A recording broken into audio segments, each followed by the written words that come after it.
Otra vez nos preocupa el tema de la alimentación para los bolivianos y nosotros hoy tenemos de invitado al expresidente de la CAO, el señor José Luis Farah, justamente para que nos pueda hablar con respecto a la situación y cuáles son las medidas que se van a tomar en estos días para tratar de contrarrestar esta crisis que cada vez ahonda más a los bolivianos. Buenos días, ingeniero, gracias por estar con nosotros. Buenos días, Brian, un cordial saludo a toda su audiencia y bueno, y decirle que todavía soy presidente hasta el 13 de marzo que entra el presidente electo Klaus Fredkin. Sí, tenga usted una disculpa, ingeniero, va a disculpar. Una consulta, ¿cómo se puede empezar a solucionar en la mente del ciudadano este problema? Porque claramente han pasado muchos días, y si quiere usted súmelo a meses, donde la situación no cambia. Siguen habiendo colas en los combustibles, sigue faltando la certeza para que los productores, por ejemplo, puedan recoger todo lo que han sembrado. La gente tiene preocupación con respecto al arroz. ¿Qué otro producto, ingeniero, corre riesgo, así como el arroz, de que no se pueda cosechar en esta época? Bueno, Brian, esto fue un gran problema para todo el sector agropecuario, para toda esa cadena de abastecimiento, porque todo el año 2024 tuvimos una escasez y no un diésel oportuno en los momentos donde el grano se tiene que transportar a las unidades productivas, donde nuestras máquinas tienen que comenzar a trabajar, y siempre estuvimos pidiendo y exigiendo el diésel oportuno, porque en esta cadena de abastecimiento, si no hay diésel, no hay alimento, porque los transportistas no llevan alimento a las unidades productivas, de las unidades productivas no salen los granos hacia la industria, y los gremialistas, que son también parte de esta cadena de abastecimiento, también no tienen que ofrecer a la población boliviana en los centros de abastecimientos y mercados. Entonces, aquí nosotros siempre en todas las reuniones le pedíamos al Estado que lo vea con mucha objetividad el tema del diésel. Se pidió importación y al final es una burocracia. Luego se le pidió de que trabaje en coordinación con los sectores productivos porque es una demanda de diésel en las provincias. Aquí vemos las colas todos los días en todos los surtidores, la gente como que acostumbrándose a hacer colas. No puede existir en un estado que uno se acostumbre a hacer colas, que tenga 2, 3, 4 horas para después trabajar un día, no trabajar el otro día. Aquí necesita un cambio de rumbo. El país necesita medidas urgentes, necesita un nuevo modelo donde haya libertad para importar, libertad para exportar y en fin, que sea una apertura, que el negocio sea libre como es en todo el mundo. Y el tema del combustible ahora, si no lo tenemos, el diésel oportuno, que estamos en las puertas de la cosecha más grande de verano, 2.5 millones de hectáreas son las que se siembran en esta época, alrededor de 1.5 millones de hectáreas es de soya. Soya es el grano de oro que el consumo en Bolivia solamente es del 20% y el resto, el 80%, se tiene que exportar en aceites, en granos, en derivados, y esto necesita de la premura del combustible. Sin combustible no hay alimento. Ingeniero, ¿y qué soluciones han podido pensar hasta el momento? Es decir, nosotros tuvimos ayer al representante del transporte pesado, el señor Juan Yucra, y nos decía que ellos en su normalidad sacaban hasta 4 viajes por semana, o si quiere, para no hacerlo tan drástico, 4 viajes al mes, 1 por semana. Hoy solo hacen 1 al mes.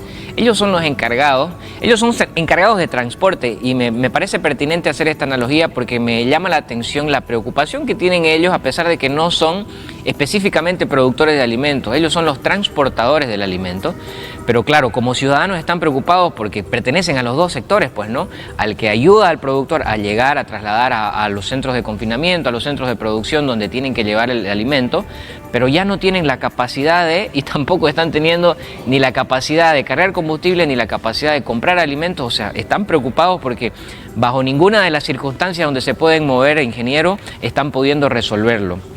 Hablaban del pensamiento de poder hacer un paro nacional, pero yo le pregunto, ¿Esta es la única medida que tenemos en Bolivia de hacernos escuchar, ingeniero?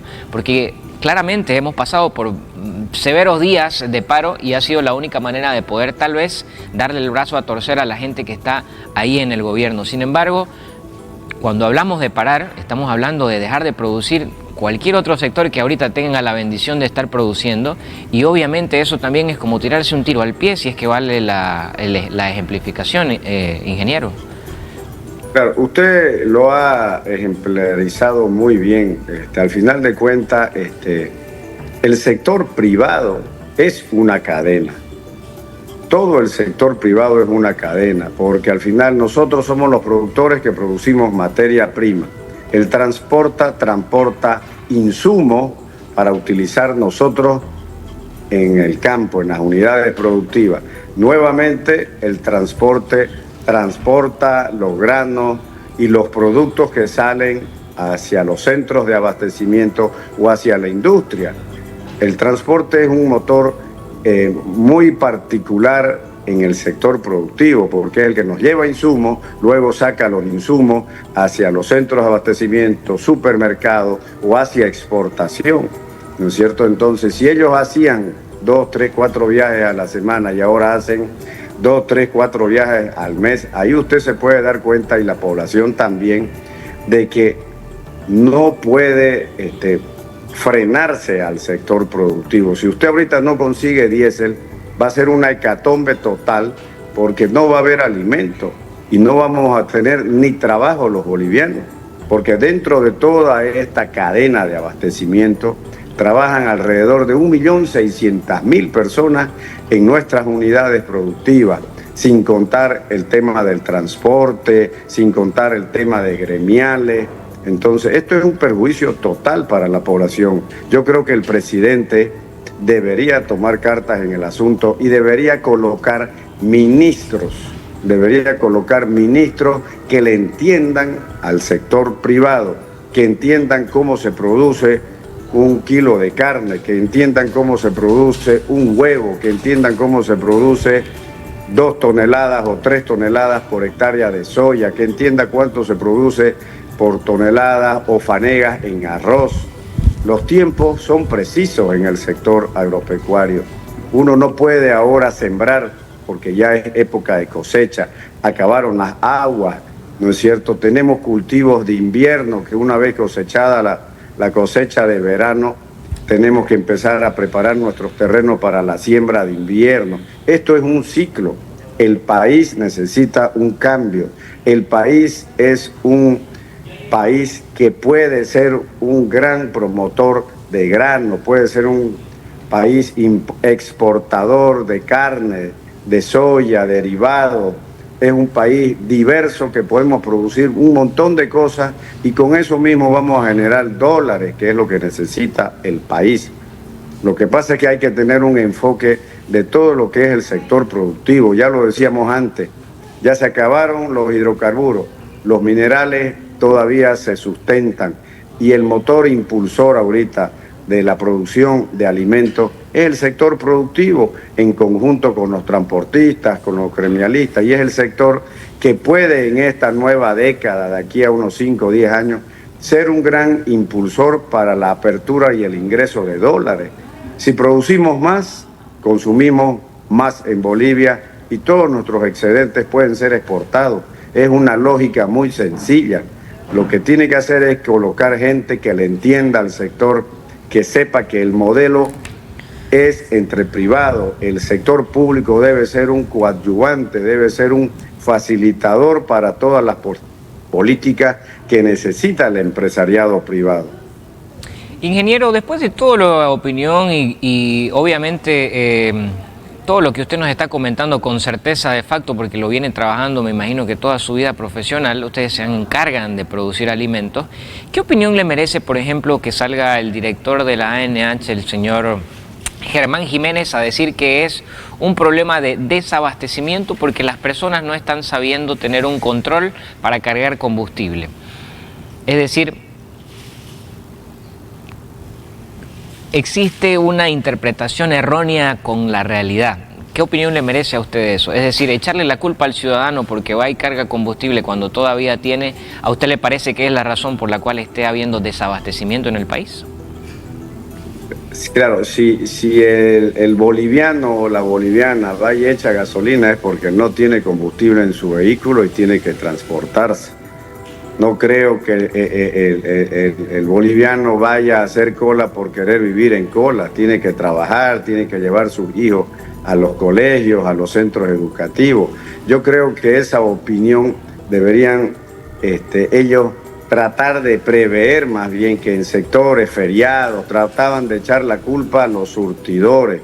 Pero por favor, el surtidor es solamente un ente de facilitador de la entrega del carburante al boliviano, ¿no es cierto? Entonces, el sector público, yacimientos, ANH, son los que tienen que proveer de los carburantes a los 12 millones de bolivianos. Son los únicos que pueden importar, son los únicos que tienen el poder de comercializar, son los únicos que tienen el poder para entregar gasolina y diésel a todos los rincones del país. Entonces no pueden estar echando la culpa al boliviano. El boliviano va y echa gasolina porque no tienen que andar, a no ser que nos dediquemos todos a andar en bicicleta y no estemos comprando gasolina ni diésel y no comer, porque sin diésel no hay alimento. Claro, entonces creo que esa... Sí, yo se lo quería consultar porque existen muchos medios que claramente tienen la responsabilidad de ir haciéndole saber a la gente qué es lo que opinan los encargados de ciertos rubros. Por ejemplo, el director de la ANH, nosotros personalmente como Hola País hemos buscado que nos expliquen por qué existe esta falta de combustible y hasta ahora no hemos tenido la posibilidad de conversar con nadie que tengan o no razón, nos puedan decir lo que está sucediendo desde su interpretación. Ahora, claro, ustedes son los que producen el alimento y yo quería ponérselo sobre la mesa porque me parece que no está alineado, estas declaraciones no están alineadas a la realidad. Yo personalmente no creo que seamos personas tontas, que podamos simplemente escuchar cualquier cosa y decir, no, están haciéndolo bien. Me parece de que, claro, es momento de hacer cosas diferentes. Hace unos minutos nosotros, ingeniero, conversamos con el vicepresidente del Comité Pro Santa Cruz, el señor Agustín Zambrana, y yo le preguntaba qué opinión le merecía a él cooperativizar el combustible. Le traslado la misma pregunta a usted. ¿Qué opinión le merece que se cooperativice el combustible? Bueno, las cooperativas acá en Santa Cruz fueron las que aperturaron a que hace más de 60 años tengamos luz. No teníamos luz. Hace 60 años no teníamos agua potable y ahora tenemos agua potable. Hace 60 años no teníamos teléfono y ahora tenemos teléfonos, celulares y muchos otros inventos gracias a la tecnología.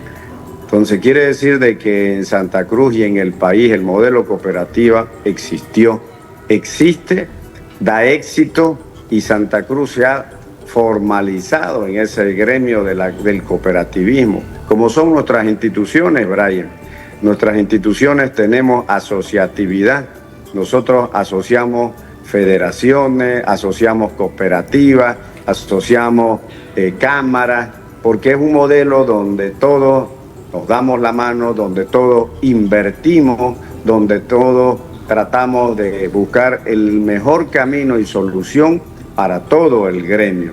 Nosotros somos 70.000 productores agremiados en la Cámara Agropecuaria del Oriente y estamos reunidos y representados con 18 directores de distintos rubros, de distintos sectores, y entre todos proponemos política, planteamos soluciones, trabajamos en equipo, trabajamos en conjunto.